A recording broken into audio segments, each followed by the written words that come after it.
Hi everyone welcome back. ನೀವು ನೋಡ್ತಾರೆ intelligent ಗುರು YouTube channel. ಇವತ್ತಿನ ಯೋಜನೆ ಅಪ್ಡೇಟ್ಗೆ ಸ್ವಾಗತ. ಅಮೌಂಟ್ ಅಪ್ಡೇಟ್ಗೆ ಸ್ವಾಗತ. ಅಮೌಂಟ್ ಯಾವಾಗ ರಿಲೀಸ್ ಆಗುತ್ತೆ? ಜೂನ್ ಜುಲೈ ಅಮೌಂಟ್ ಬಂದಿಲ್ಲ ನಮಗೆ ಸಾಕಷ್ಟು ಜನಕ್ಕೆ. ಕೆಲವರಿಗೆ ಮೇದೇ ಬಂದಿಲ್ಲ. ಏನಾಗಿದೆ, ಏನು ಪ್ರೊಸೆಸ್ ಆಗಿದೆ ತಿಳಿಸ್ಕೊಡ್ತೀವಿ. ಚಾನಲ್ಗೆ ಸಬ್ಸ್ಕ್ರೈಬ್ ಆಗಿ ವಿಡಿಯೋ ಇಷ್ಟ ಆದರೆ ಲೈಕ್ ಮಾಡಿ. ಅಮೌಂಟ್ ಬರೋಕ್ಕೆ ಮುಂಚೆ ನಿಮ್ಮದು ಸಬ್ ಡಿಕ್ಲರೇಷನ್ ಆಗಿದೆಯಾ, ಕೌಶಲ್ ಕರ್ ನೋಂದಣಿ ಆಗಿದೆಯಾ, ಸ್ಟೇಟಸ್ ಏನಾರ ತೋರಿಸ್ತಿದಾರ ದಯವಿಟ್ಟು ಚೆಕ್ಔಟ್ ಮಾಡ್ಕೊಳ್ಳಿ. ಅದೇನ ಮಟ್ಟಿಗೆ ನೋಡೋದಾದ್ರೆ ನಿಮಗೆ ಗೊತ್ತಿರೋ ಹಾಗೆ ಇಲ್ಲಿ ಏನಾಗುತ್ತೆ ಅಂದ್ರೆ ಗೃಹಲಕ್ಷ್ಮಿ ಆಗಿರ್ಬೋದು, ಯುವನಿಧಿ ಆಗಿರ್ಬೋದು, ಏನಾಗುತ್ತೆ ಅಂದ್ರೆ ಇದು ಡಿಸ್ಟ್ರಿಕ್ಟ್ ವೈಸ್ ನಿಮಗೆ ಪ್ರೊಸೆಸ್ ಕೂಡ ಆಗುತ್ತೆ. ಲೈಕ್ ಇಲಾಖೆಯವರೇ ಹಣ ಬಿಡುಗಡೆ ಕೂಡ ಮಾಡಿದ್ರು. ನಮಗೆ ಡಿಸ್ಟ್ರಿಕ್ಟ್ ವೈಸ್ ನಿಮಗೆ ಬರೋದಕ್ಕೆ ಸಮಯ ಕೂಡ ತಗೊಳುತ್ತೆ. ಕೆಲವೊಂದು ಡಿಸ್ಟ್ರಿಕ್ಟ್ಗಳಿಗೆ ಬೇಗ, ಕೆಲವೊಂದು ಡಿಸ್ಟ್ರಿಕ್ಟ್ಗಳಿಗೆ ಲೇಟು, ಕೆಲವೊಂದು ಡಿಸ್ಟ್ರಿಕ್ಟ್ಗಳಿಗೆ ಅಟ್ ಎ ಟೈಮ್ ಕೂಡ ಬರುತ್ತೆ. ನೀವು ನೋಡೋದಾದ್ರೆ ಕೆಲವರಿಗೆ ಏನಾಗುತ್ತೆ ಅಂದ್ರೆ ಕೆಲವರಿಗೆ 3000 ತೆಗೆದುಕೊಂಡು ಬರ್ತಾ ಹೋಗ್ತಾ ಇತ್ತು. ಇನ್ನ ಕೆಲವರಿಗೆ 2 ತಿಂಗಳು ಪೆಂಡಿಂಗ್ ಮಾಡಿ 2 ತಿಂಗಳದು ಒಟ್ಟಿಗೆ ಆಗ್ತಾ ಇದೆ. ಇನ್ನು ಕೆಲವರಿಗೆ ಏನ್ ಮಾಡಿದ್ದಾರೆ, ಬರೀ 3 ತಿಂಗಳದ ಅಮೌಂಟ್ ಕೂಡ ಪೆಂಡಿಂಗ್ ಮಾಡಿ 3 ತಿಂಗಳದ ಒಟ್ಟಿಗೆ ಹಾಕಿದ್ದಾರೆ. ಈ ರೀತಿ ಸಮಸ್ಯೆ ಆಗಿದೆ.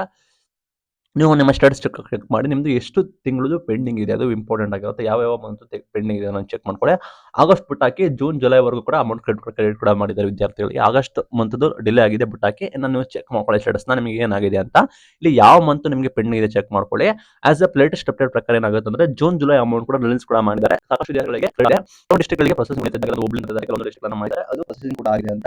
ಅದು ಪಟ್ಟಣದ ಆಗಸ್ಟ್ 12 ನಿಮಗೆ ಆಗಸ್ಟ್ 12 ಆ ಸಮಯದಲ್ಲಿ ನಿಮಗೆ ಅಮೌಂಟ್ ಬರೋಬರಿ ಜೂನ್ ಜುಲೈ ಅಮೌಂಟ್ ಕ್ರೆಡಿಟ್ ಮಾಡ್ತಾರೆ. ಇಲ್ಲಿ ಏನಾಗುತ್ತೆ ಅಂದ್ರೆ ಡಿಸ್ಟ್ರಿಕ್ಟ್ ಬರೋ ಕಾರಣ ಡಿಸ್ಟ್ರಿಕ್ಟ್ ಆಗ್ಬೋದು, ಬ್ಯಾಂಕ್ ಅಲ್ಲಿ ಡಿಬಿಟಿ ಪ್ರೊಸೆಸಿಂಗ್ ನಡೆಯೋ ಕಾರಣ ಅಲ್ಲಿ ಇದು ದಯವಿಟ್ಟು ನಿಮ್ಮ ಸ್ಟೇಟಸ್ ನೋಡಿ ಯಾವುದು ನಿಮಗೆ ಪೆಂಡಿಂಗ್ ಇದೆ ಪ್ರೊಸೆಸಿಂಗ್ ಕೂಡ ಇದೆ ಅಂತ. ಒಟ್ಟು ಅವರು ಅಸೈನ್ ಕೂಡ ಮಾಡಿದ್ದಾರೆ. ಕೆಲವರಿಗೆ ಕ್ರೆಡಿಟ್ ಕೂಡ ಆಗುತ್ತೆ.